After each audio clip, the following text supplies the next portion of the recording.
चलो ले चालू हो गयो कयो મને હે ये चली रहो चल रहा है हाँ मेरा सरस को आयो चालू है जगह है उसमें हाँ अभी बनी रहो हाँ देखो चलो लो हाँ तो पहला भक्त अर्थार्थी और दूसरा भक्त आर्तार्थी आर्त दूसरा शब्द मैंने क्या कहा आर्त आर्तार्थी मतलब दुखी हाँ बड़ा दूसरा नंबर का भक्त कौन आता है भगवान की शरण में चाहे वो कृष्ण हो राम हो शिव हो कोई भी हो ये भी आप ऑनलाइन क्लास अभी इसमें देख रहे हैं ना शिव पुराण में तो ज्यादातर भक्त कौन लोग आ रहे हैं दुखी लोग कृष्ण भगवान कह रहे हैं कि दूसरे नंबर पर कौन भक्त आता है दुखी ये दुखी लोग मेरे शरण में आते हैं मेरी भक्ति करते हैं उदाहरण के लिए महाभारत का उदाहरण बताओ कौन भक्त था जो दुखी होकर के आया बताओ अरे कृष्णा सुनी कि नहीं आपने कृष्णा सुनी नाटक पहले द्रौपदी पहले किसको पुकारती है भगवान नहीं पहले भगवान को थोड़ी पुकारती है नहीं आप बोले भले अच्छे बोले द्रौपदी पहले भीष्म पितामह को कहती है द्रोणाचार्य को तरफ देखती है सब जितने भी लोग थे उनकी तरफ देखती है पांडवों की तरफ देखती है पर सब नीचे मुँह करके फिर किसको अंत में याद किया भगवान तब फिर भगवान ने क्या किया चेर पुराया ने पहले नहीं गए ना आप लोगों से मैं कहूँगा आप सबको मैं सलाह दूंगा कि अपने जितने भी रिश्तेदार लोग हैं बड़े लोग हैं ये मेरे को मदद करेंगे मेरे को मदद करेंगे कोई उससे आशा मत करो कोई न अपने आत्मनिर्भर हो करके अगर किसी को पुकारना हो तो किसको पुकारो भगवान से मदद लो तो द्रौपदी ने किसकी मदद ली भगवान की जैसे ही भगवान को पुकारा भगवान ने साड़ी आपने नंदाचार्य जी की भागवत कथा में सुना होगा आपको मालूम है और उदाहरण दूसरा देखो और दूसरा उदाहरण भागवत कथा आप सुनते हैं मैं नहीं सुनता सुनी निकाय हाथी का पैर मगर ने पकड़ लिया हाथी का पैर मगर ने पकड़ लिया हाथी खूब बल लगाता है लेकिन छुड़ा नहीं पाता हम भगवान की पूजा के लिए ढेर सारे फूल ने ढेर सारे कंकु और चावल की पूजा करते हैं और वहाँ हाथी है पैर पकड़ लिया कहाँ है उसके पास है फूल सामग्री पूजा कंकु चावल अबीर गुलाल और घी कहाँ है बेलपत्र वहाँ तो केवल क्या उसके पास में जल है कमल का फूल था तोड़ा अर्पण कर दिया मैली कमल हो तो जल अर्पण कर दिया और भगवान इतनी तेजी से दौड़े गरुड़ पर से बैठ करके गरुड़ और कब चलता है तेजी से दौड़ करके पहले किसका उद्धार किया मगर का ये अनुदाचार्य की भागवत कथा बहुत बढ़िया वो कहते हैं कि देखो हाथी का बहाना लेकिन उद्धार किसका पहले हो गया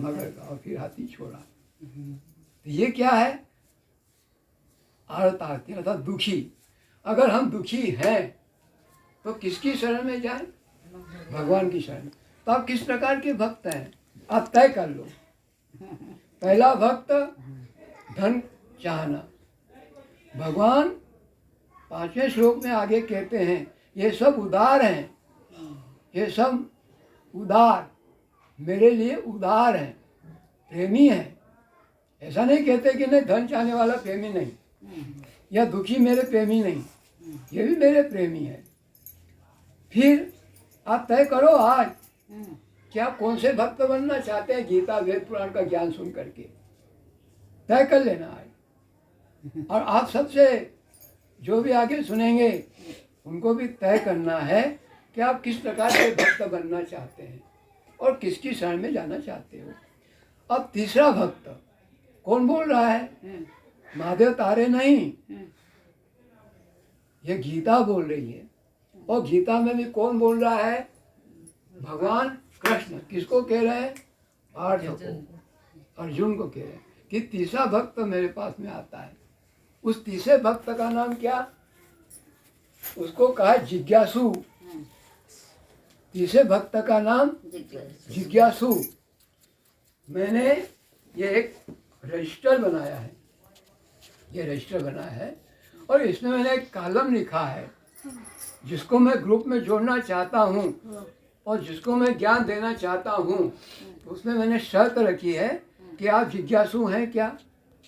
और जिज्ञासु किसको कहेंगे? किसको जिज्ञासु कहेंगे?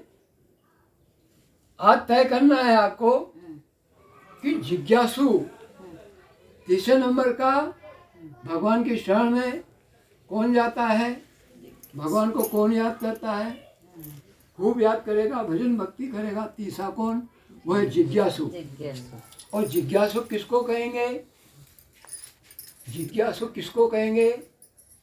दो बार मैं बोल रहा हूँ ताकि आपको अच्छी तरह से समझ में आ जाए। जिज्ञासु उसको कहेंगे मैं कौन हूँ,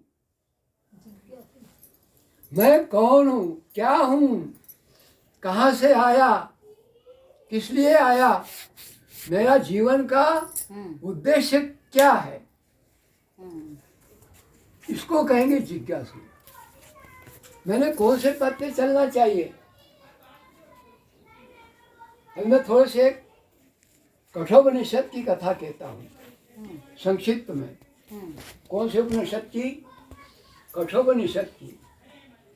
एक नचिकेता था। नचिकेता के पिता ऋषि थे।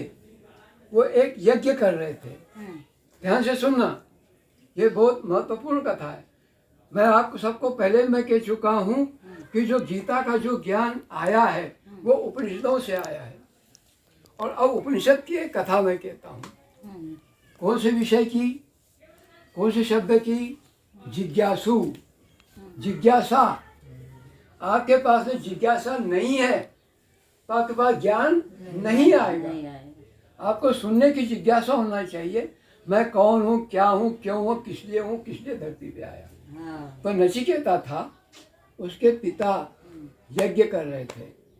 प्राचीन काल में यज्ञों में गायों का दान करते थे। किसका दान करते थे? गायों का दान करते थे। तो नचिकेता ने देखा कि मेरे पिता ऋषि जो है, ज्ञानी है, ये गायों को दान दे रहे, पर इनमें से कुछ गायें बूढ़ी है। कैसी है? अरे गौदान कर लूँ, बुढ़ी गाय दे दो। कहा नहीं, गाय लाओ कम कीमत, नहीं तो महाराज जी नेम ले लो। उस समय गौदान का बहुत महत्व था। निगरो दे दो, वो भी और कम। उन दिनों में तो गायों का बहुत दान करते थे। मैं एक बार और कथा कहूँगा यहीं पे, आधी अधूरी कथा नहीं। दूसरा अध्याय बने, बाद में दूसरा श्लोक शुरू हो जाए। तो पिताजी, ये तुम बूढ़ी गाय दान कर रहे हो, बूढ़ी गाय दान कर रहे हो आप तो विद्वान है, ज्ञानी है, भला ये बूढ़ी गाय क्यों दान कर रहे हैं? तो उन्होंने कहा, ध्यान नहीं दिया, ये 2-3 बार कहा, पिताजी आप मुझे किसको दान देंगे? नचिकेता ने ये सोचा कि बूढ़ी गाय दान दे रहे हैं, इनको तो पाप लगेगा। तो ऐसा करे कि पिताजी मुझे दान देते। देखो ये महत्वपूर्ण घटना है और मैं आपको ये बताना चाहता हूँ कि गीता ज्ञान, वेदों का ज्ञान आप क्यों प्राप्त करना चाहते हैं, है? तो वो कह रहे हैं कि पिताजी आप मुझे किसको ज्ञान देंगे? तो पिताजी क्रोध करके बोले, तुझे मैं यमराज को दान देता हूँ। किसको? यमराज को दान देता हूँ। तो खुश हो गए। बस कहाँ पहुँच गया वो नचिकेता? जगह फुल। कहाँ पहुँच गए नचिकेता? यमराज के पास। यमराज के पास पहुँच गए और यमराज उस समय बाहर गए थे। तो नचिकेता 3 दिन तक रहे, कुछ खाया नहीं पिया नहीं। यमराज की पत्नी ने कहा, ब्राह्मण देवता आप भोजन तो करो, आप अतिथि रूप में आए हैं। उन्होंने कहा नहीं, मैं भोजन नहीं करूँगा जब तक मेरी शंका का समाधान नहीं हो, जब तक मैं प्रश्न नहीं करूँगा तब तक मैं भोजन नहीं करूँगा। मैं जिस काम से आया हूँ वो काम होगा तब मैं जाऊँ, मैं तो यमराज से मिलकर जाऊँगा प्रभु से। यमराज को क्या कहते हैं? धर्मराज, धर्मराज है ना। आप धर्मराज का व्रत करते हो ना, समझो ये वही पोथी है। तो कहा 3 दिन तक रहे भूखा। यमराज आए, भीतर गए, हाथ पाँव धोया। अब महाशरी को कहीं बैठेल होएगा, अंगना में बामन होएगा, कहीं कोई कहीं डोकरो बैठेल होएगा। आए यमराज, भीतर गए तो उनकी पत्नी ने कहा कि तुम काम दूसरा मत करो, ये बामन 3 दिन को आए थे भूख्यो से, पहले एक संतुष्ट करो, यदि तुमको साथ दे देगा होएगा कहीं को बामन। नहीं ब्राह्मण है। उन दिनों में आप लोगों को फिर से आज कहता हूँ, अतिथि भोजन के समय में यदि आता है, ब्राह्मण हो कि कोई भी हो, भूखा नहीं होना चाहिए, उसको भोजन अवश्य करा। नहीं करे वो बात दूसरी है। तो नचिकेता, ब्राह्मण देवता, मैं आपसे क्षमा मांगता हूँ, आप 3 दिन से भूखे हैं, आप 3 वरदान मुझसे मांगो। 3 दिन से भूखे हैं, आप मुझसे 3 वरदान मांगो। उन्होंने पहला वरदान मांगा कि मेरे पिताजी का क्रोध शांत कीजिए। सत्यानंद शास्त्री की कथा में भी पहला वरदान क्या मांगते हैं? आप होते तो क्या मांगते हैं? उन्होंने पहला वरदान मांगा, और सत्यानंद शास्त्री में भी सास ससुर के लिए पहले वरदान मांगा। आप भी पहले वरदान मांगना, सास ससुर भगवान तुम्हारे सामने। वो आंधी रहा। हाँ, उनका पहले बार सास ससुर उनके आग न दीजो। भगवान तो पहला वरदान मांगा कि नहीं? और ये बहुएं तुम्हारी होगी तो ये तुम्हारे लिए वरदान मांगेगी क्या? मैं आज प्रश्न करना चाहता हूँ। आप तो कहोगे नहीं ये सास ससुर लगा तो जो डोगरे आपका तो कपास का पैसा आपको लाइए, हमारे कपास को पैसा ही जाए, ये हमारे लिए बहुत है। अरे नहीं भाई साहब, मका उठे डरे, नहीं भगवान राम ने। तो आप सत्यानंद शास्त्री जी क्या भर के झाड़का पानी चढ़े आ जाए, है ना। तो नचिकेता को पहला वरदान मांगता था। फिर दूसरा वरदान मांगा अग्नि विद्या। बढ़ी जाने अग्नि विद्या बढ़ी का बड़ा बैठी जा बेटा। यमराज ने जो सुनो, यज्ञ की वेदी कैसे बनाना, ईंटें कैसे बनाना, और अग्नि विद्या सिखाई। और अग्नि में तापना, अग्नि में ताप करना, ये दूसरी विद्या सिखाई। अग्नि कंडे जलाना और उसके बीच में बैठ जाना, ये पंचाग्नि विद्या कहते हैं। 5 अग्नियों की तपस्या करना, आसपास जला करके अग्नि, और यज्ञ कैसे करना, अग्नि कैसे उत्पन्न करना। उस दिन से अग्नि का दूसरा नाम नचिकेता हुआ। ये याद रखना कथा को बेटा, नचिकेता। अग्नि का तुमको पर्यायवाची कभी अग्नि का कहना, तो अग्नि का पर्यायवाची एक नचिकेता भी है। अग्नि के नाम नचिकेता रखा। फिर तीसरा वरदान मांगा नचिकेता ने कि प्रभु, इनकी कहीं पढ़ाई में सवाल नंबर आवता सो। हाँ आता है ना, पर्यायवाची में आता है कि अग्नि के पर्यायवाची शब्द बोलो, इनको मालूम है। इसको मेरी पढ़ाई कमजोर थोड़ी है, इनकी पढ़ाई भले कमजोर हो सकती है। उसके तो पढ़ाई में ध्यान नहीं लगता, अब ये कमा यार राग से उसको ध्यान नहीं लगता पढ़ाई मारू। तो तीसरा वरदान मांगा कि मुझे आप ये बताइए कि मरने के बाद क्या होता है, मैं कौन हूँ, कहाँ से आया, और मरने के बाद क्या होता है, यह वरदान बताइए मुझे, ये वरदान दीजिए। तो यमराज ने कहा कि देखो, तुम कहीं घोड़े से धन दौलत ले लो, तुम धरती का राज्य ले लो, पर मैं तुमको ये वरदान नहीं दे सकता, किसी को नहीं दे सकता। तुम स्वर्ग का राज्य ले लो, पर ये वरदान तुम मुझसे मत मांगो। आज तुम गीता सुन रहे हो, आगे तुम भागवत सुनोगे, आगे तुम महाभारत सुनोगे, आगे तुम वेद ज्ञान सुनोगे। तो तीसरा क्या, जिज्ञासु, क्या यहाँ कहा कि मरने के बाद क्या होता है, हमारा जीवन कैसा रहेगा, मैं कौन हूँ, कहाँ से आया। याद रखिए, याद रखिए। तीसरा भक्त कौन आता है, ये मैं गीता ही सुना रहा हूँ। पहला अध्याय का दूसरा श्लोक बाद में आऊंगा, अगली बार क्लास लूंगा। ये गीता ही हो रही है। गीता का कौन सा अध्याय, 7वां अध्याय में कहा है भगवान कृष्ण ने कि 4 प्रकार के भक्त मेरे पास आते। पहला भक्त धन का चाहने वाला, राज्य चाहने वाला। कोई कुर्सी जाते हैं तो कहाँ जाते हैं? चुनाव होगा तो उसके पहले लोग कहाँ जाएंगे? नेता लोग कुर्सी करें। कुर्सी के लिए हाँ। किसके पास जाएंगे? राम मंदिर जाएंगे, फलाने मंदिर जाएंगे। हाँ। कोई भी हो अपने को, हाँ, वो तो और कोई भी हो, तुम हो कि मैं हो, हाँ, सबसे पहले किसके पास? इसलिए धन के लिए, सत्ता के लिए। तीसरा वरदान जिज्ञासु। तो भगवान कह रहे कृष्ण, मैं क्या सुना रहा हूँ? गीता सुना रहा हूँ। कौन कह रहे हैं? कृष्ण। तीसरा जिज्ञासु। उसने प्रश्न पूछा, तुम सब ले लो पर ये प्रश्न मत पूछो। नहीं नहीं, आज शरीर का ज्ञानी कोई नहीं है। धर्मराज है ना वो, तो धर्म की राह बताने वाला। जब आप मुझे इतनी लालच दे रहे हो, इसका मतलब ये कि मेरा प्रश्न बहुत ही महत्वपूर्ण है। मैं इसलिए नहीं आपके पास आया कि मैं धन दौलत मुझे चाहिए, मुझे स्वर्ग का राज्य चाहिए। क्योंकि स्वर्ग का राज्य मिलने के बाद ही, स्वर्ग जाने के बाद भी जब मेरा पुण्य खत्म हो जाएगा, कोई भी कथा पूजा, कोई भी धर्मानुष्ठान क्यों करते हैं? अरे यार तेरे को स्वर्ग मिलेगा। कोई आदमी सबसे ज़्यादा पुण्य करेगा तो किस लिए करेगा? स्वर्ग मिलेगा। अरे तुम ऐसा करो, पिंडदान करो, शिव पुराण सुनो, भागवत पुराण सुनो, तुमको स्वर्ग मिलेगा। पर स्वर्ग चाहिए तुमको क्या? पुण्य खत्म हुआ फिर वापस धरती पे आओ। तो आप क्या चाहते हो भगवान से? आपके सामने धर्मराज है, ज्ञानी। ये किसके पुत्र हैं? सूर्य के पुत्र हैं, यमराज। किसके? इसकी कथा हम बाद में करेंगे। तो क्या मांगा उन्होंने कि मरने के बाद क्या होता है? ये अगली जब ऑनलाइन क्लास आएगी तो फिर ये तो अड़ी हो यार, अब तो इसको बताना पड़ेगा। कहा कि देखो तुम बहुत ही अच्छे और पात्र व्यक्ति हो कि तुम्हारे मन में ज्ञान की इच्छा है। आजकल क्या ऐसा होता है कि किसी ज्ञानी ब्राह्मण के पास में जाए सलाह लेने के लिए?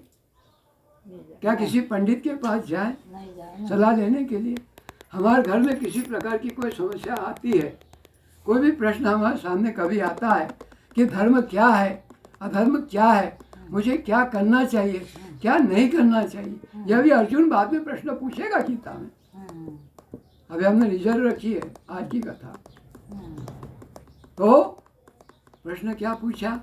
मैं कौन हूँ, कहाँ से आया हूँ और मरने के बाद क्या होता है? आपको मालूम है क्या कि मरने के बाद क्या होता है? नहीं मालूम है। आपने कभी, आपके घर में भागवत कथा हुई तो आपने कभी प्रश्न पूछा किसी से भी? यहाँ कौन प्रश्न पूछ रहा है? नचिकेता। कौन है सामने? यमराज, धर्मराज, जो धर्म के जानकार हैं। जिज्ञासु, इसको क्या कहते हैं? जिन ज्ञान लेने की जिज्ञासा होना चाहिए, प्रश्न पूछना चाहिए।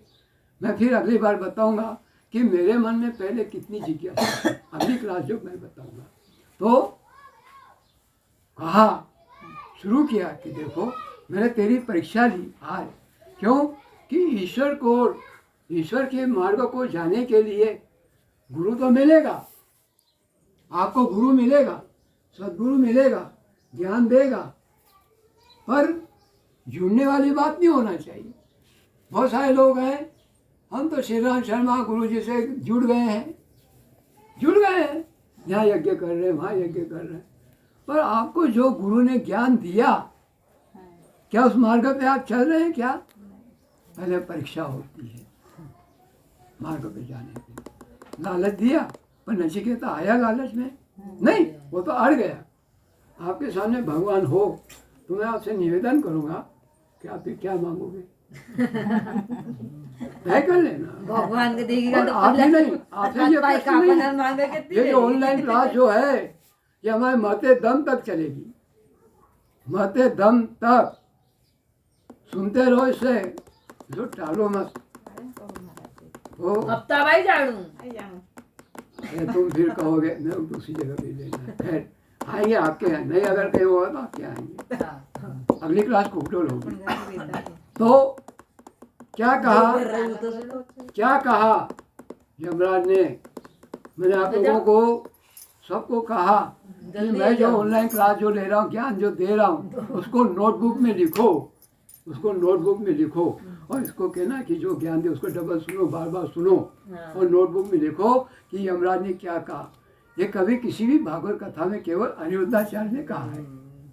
भागवत कथा में अनिरुद्धाचार्य ने नचिकेता का बताया है।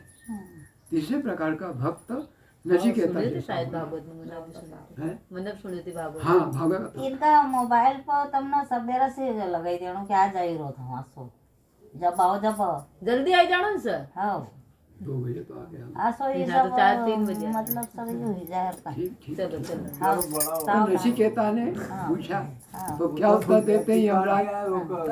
तो यमराज कहते हैं फिर भूले ये जा उपनिषद की बात है हाँ और इसको बार बार सुनना। इसको यूट्यूब पे जो क्लास आ रही है तो क्या कहते हैं कि देखो नचिकेता, संसार में मनुष्य के सामने 2 रास्ते आते हैं। कितने रास्ते? दो 2 रास्ते। एक रास्ता है संसार के कल्याण के लिए, तो संसार का मार्ग है। कौन सा मार्ग? संसार का। हे भगवान मुझे ये देना, ये देना, ये करना, वो करना। मैं बुराई नहीं कर रहा हूँ। या शिव पुराण में जितनी भी भागवत कथा ये शिव पुराण सुन रहे हैं वो किस लिए सुन रहे हैं? अपने रोगों को दूर करने के लिए, अपनी कामनाओं को पूरी करने के लिए, हाँ संसार की कामनाओं को पूरी करने के लिए। तो क्या भगवान की भक्ति भजन संसार की कामनाओं को पूरी करने के लिए करना चाहिए? ये एक मार्ग है। भगवान आपके सामने है, आप भगवान के दरवाजे के पास में जाते हैं, भगवान की पूजा करते हैं, भगवान को आप याद कर रहे हैं, भगवान आपके सामने है। पर आप भगवान से क्या चाहते हो? संसार की ओर जाने के लिए सारी दुनिया भागवत कथा सुन रही है, शिव पुराण सुन रहे हैं, लेकिन किधर जा रहे हैं लोग? संसार की ओर। एक मार्ग कौन सा होता है? संसार का। मेरी ये इच्छा पूरी करना, मेरे बेटो देना, मेरे बेटी देना, मेरे ये देना, ये देना, ये एक ये मार्ग है। तो अधिकांश लोग किधर जाते हैं? संसार की ओर। गीता में भगवान कृष्ण कहते हैं कि हजारों लोग, करोड़ों लोग मेरी भक्ति करते हैं। कितने लोग? करोड़ों लोग मेरी भक्ति करते हैं, उस मार्ग के ऊपर चलने की कोशिश करते हैं, लेकिन बीच में ही धड़ाम करते गिर पड़ते हैं। लाखों लोग मेरे मार्ग के ऊपर चलते हैं, करोड़ों लोग, पर एक व्यक्ति जो पुण्यशाली होगा, जिसका प्रारब्ध होगा, वह मेरी ओर आएगा। किधर? सुदामा कृष्ण के पास में गए, कितनी तकलीफ उठे। वो तो चाहते नहीं थे, कितनी समस्या नहीं वो तो चाहते नहीं थे कि मैं कृष्ण से मांगूं, हाँ पर पत्नी के कहने से मांगा हाँ और धन दे दिया, मकान दे दिया, पर दुखी हो गए। आपको मालूम है, हाँ सुदामा जी गए, चावल खिलाया तो उसका राजमहल हो गया। वापिस सुदामा आए और माथा ठोका उन्होंने। क्यों? अब मैं भगवान को भूल जाऊंगा। तो मार्ग आपके सामने 2 तरह के आते हैं। आप तय कीजिए कि शिव पुराण, भागवत पुराण हम क्यों सुने। आज आपको कौन सा भक्त बनना है? भगवान आगे कहते हैं कि जिज्ञासु, अगर जिज्ञासु जानने की इच्छा है, ये मेरी ओर बढ़ रहा है, मैं भगवान को चाहता हूँ, मेरी ओर बढ़ रहा है, तो मैं उसकी मदद करता हूँ। एक छोटे बच्चे के समान। छोटा बच्चा बाहर निकल जाए, आप क्या सोचते हैं? अरे यार, कहीं सड़क के ऊपर ये चली नहीं जाए, ये कहीं मोटरसाइकिल में दबी नहीं जाए, ये कहीं गिरी नहीं पड़े, सर जरा कौन ले रख जाओ। छोटे बच्चे का ध्यान रखते हैं, बड़े का ध्यान रखते हैं क्या? नहीं, वो तो क्रॉस हो जाएगा, पार हो जाए किसी तरीके से, बड़ा आदमी चल लेगा, पर छोटा बच्चा। माँ क्या सोचती है? माँ छोटे बच्चे को जरा भी छोड़ती नहीं। 10 महीने के बच्चे को छोड़ती है क्या? ऐसे ही भगवान तीसरे व्यक्ति का ज़्यादा ध्यान रखते हैं, जैसे माँ अपने छोटे बच्चे का ध्यान रखते हैं। सोचिए, आप तय कर दीजिए कि आप किस मार्ग के ऊपर जाना है। क्या आप धन चाहते हैं भगवान से? क्या दुखी होना चाहते हैं तो दुखों को दूर करना चाहते हैं? क्या घी वरदान मांगना चाहते हैं? आप तो ज़्यादातर, मैं तो सोचता हूँ कि दुखी जो होते हैं वो दुख को दूर करने के वरदान मांगते हैं। क्या वरदान मांगते हैं? दुख दूर करने का। शायद मैंने आपको एक बार बताया था, और मैं घर घर गया हूँ और मैंने कहा है कि भगवान कृष्ण जब जा रहे थे, महाभारत युद्ध खत्म हो गया, पांडवों को राज्य मिला, तो कृष्ण कह रहे हैं कुंती से, बुआ बुआ तुम मेरे से वरदान मांगो, मैं तुझे देना चाहती हूँ। ये याद रखना, किसी की मृत्यु हो, किसी को कुछ दुखी हो तो आप कुंती की कथा कहिए। कुंती से कृष्ण मांगते हैं। कृष्ण की कुंती कौन? बुआ लगती है। बुआ अब मैं जा रहा हूँ तो मेरा काम पूरा हो गया। मांग, क्या मांगती है? दूसरे नंबर के ऊपर जो दुखी लोग हैं वो क्या वरदान मांगते? दुख दूर करने का। मांग तो क्या मांग?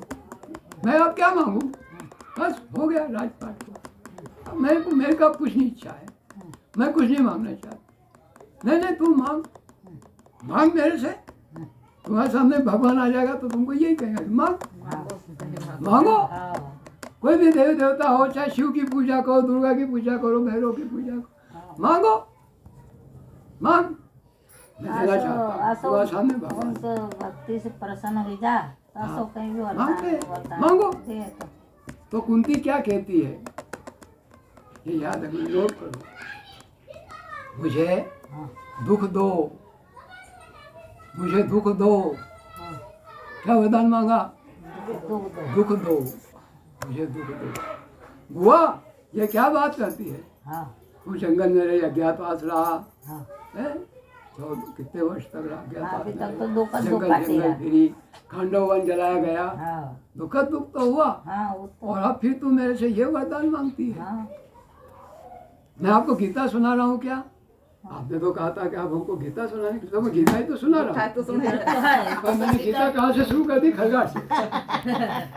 बीच मत कर, बीच से शुरू कर दी। वज्राव तक आई गई। हाँ वज्राव तक आई गई। हो जा बीच में। कोई वज्राव तक आई गई।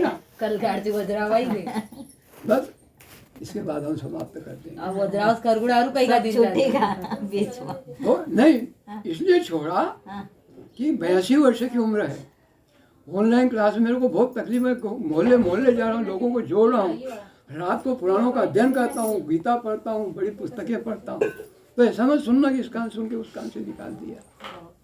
तो लक्ष्य आप निर्धारित कीजिए। ज्ञान इतना मिलेगा कि आपको अभी तक किसी ने नहीं दिया। घमंड पूर्वक नहीं कह रहा हूँ, गांव गांव जा रहा हूँ। तो पहले लक्ष्य लिखो रखो। तो माँ बुआ तुम ये दुखी होने का वरदान क्यों मांगती हो? क्योंकि मेरे पास सुख आ जाएगा तो मैं भगवान को आपको भूल जाऊंगी। सुखी नहीं मुझे बनना है, मुझे तो दुखी होना है। आप मुझे दुख का वरदान दो। क्या करो तथा कुछ नहीं मांगा, चले गए। आप कौन सा भक्त बनना चाहते हैं? जिज्ञासु। यमराज यहाँ कह रहे हैं कि तूने आज मेरे से प्रश्न किया, ये श्रेय का मार्ग है, कल्याण का। ये जो तू आज जो प्रश्न कह रहा है कि मैं कौन हूँ, कहाँ से आया, क्यों आया, मरने के बाद में क्या होता है, ये प्रश्न कभी आपने सोचा? कभी ये सोचना चाहिए। और गुरुदेव ने भी अखंड ज्योति में कहा है तुम 1000 माला का जप मत करो, पर एक बात मेरी याद रखो कि रात को सोते समय आप मर जाओ। आप रात को सोते समय मर जाओ, मैं मर गया और सुबह हुआ क्या पैदा हो गई, तो किसको याद करना चाहिए? मृत्यु को। वो मृत्यु भगवान की ओर ले जाएगी। तो यमराज ने कहा कि एक तरफ तो संसार का मार्ग है और एक तरफ कल्याण का मार्ग। और कल्याण का मार्ग किसको कहेंगे? अपने आप का आत्मा का ज्ञान प्राप्त करना। संसार की कामनाओं के लिए तो सुबह से शाम तक हजारों जन्म तुमको दे देंगे भगवान, कई जन्म तक पैदा होंगे और मरेंगे। तो तुम संसार के मार्ग को मांगोगे, धन दौलत बेटा बेटी नौकरी थी, कब तक जाएगा? वो कामना कभी पूरी नहीं होती, कामनाएं कभी पूरी नहीं होगी। ये कौन सा मार्ग है? संसार का। तो कहते हैं भगवान तो तीसरा कौन सा? जिज्ञासु। मैं कौन हूँ, कहाँ? ये जो आश्रम बन रहा है, जो आश्रम जो आपका जो बन रहा है, जो जमीन जो हमने ली है दान, वो यही बनेगा आश्रम। इसी उद्देश्य से बन रहा है वो आश्रम कि मैं कौन हूँ, इसके लिए वो आश्रम बन रहा है। याद रहेगा आपको? चौथा मार्ग। अब चौथा मार्ग आपको बता रहे हैं। ज्ञानी भगवान कृष्ण क्या कह रहे हैं कि एक भक्त दुखी, एक धन चाहने वाला, तीसरा जिज्ञासु, मैं कौन हूँ, क्या करना चाहिए मुझे। और सारी गीता अर्जुन की पहले अध्याय में वो सब प्रश्न पूछते चले जाते हो, गीता आगे बढ़ते हुए चली जाती है। और चौथा मार्ग है ज्ञानी का। तीसरा भी जिज्ञासु है, वो संसार की ओर नहीं जाएगा। तीसरा जिज्ञासु जो है वो संसार की ओर नहीं जाएगा, वो किधर जाएगा? भगवान की ओर। वृद्धि बहुड़ी नहीं गई ना, वृद्धि बहु नहीं गई, मार्ग आपको है नहीं चलना है। अब ये आरती में आरती करते हैं, थोड़ा सा हो जाएगा, कोई हमारे भीतर की दीप की ज्योति जगह। आपको गीता के माध्यम से ज्ञान का मार्ग बताएंगे, भक्ति का मार्ग बताएंगे, कर्मयोग का मार्ग बताए। 4 क्लास आपके यहाँ यूट्यूब पे डाची पर खेत की बात है कि आपने देखा नहीं। कर्मयोग का मार्ग हमने बुराव में एक कक्षा ली है। तो तीसरा मार्ग जिज्ञासु। आप ये मत सोचो कि मैं सब सारी समस्याओं का हल मैं कर लूँगा। यदि आप सोचोगे कि मैं अपनी सारी समस्याओं का हल कर लूँगा, तो आप किधर जा रहे हो? संसार की तरफ जा रहे हो। यदि आप सोचो कि नहीं, मेरी समस्याओं का हल मैं नहीं करूँगा, मेरी समस्या का हल भगवान करेंगे, तो आप धर्म ग्रंथों को पढ़िए, ज्ञान को पढ़िए और उसको जीवन में उतारें, तो आपकी कोई समस्या नहीं रहेगी, है ना। तो चौथा मार्ग, चौथा भक्त कौन आता है? चौथा भक्त ज्ञानी आता है। चौथा भक्त कौन आता है? ज्ञानी। सारे संसार को छोड़ करके एक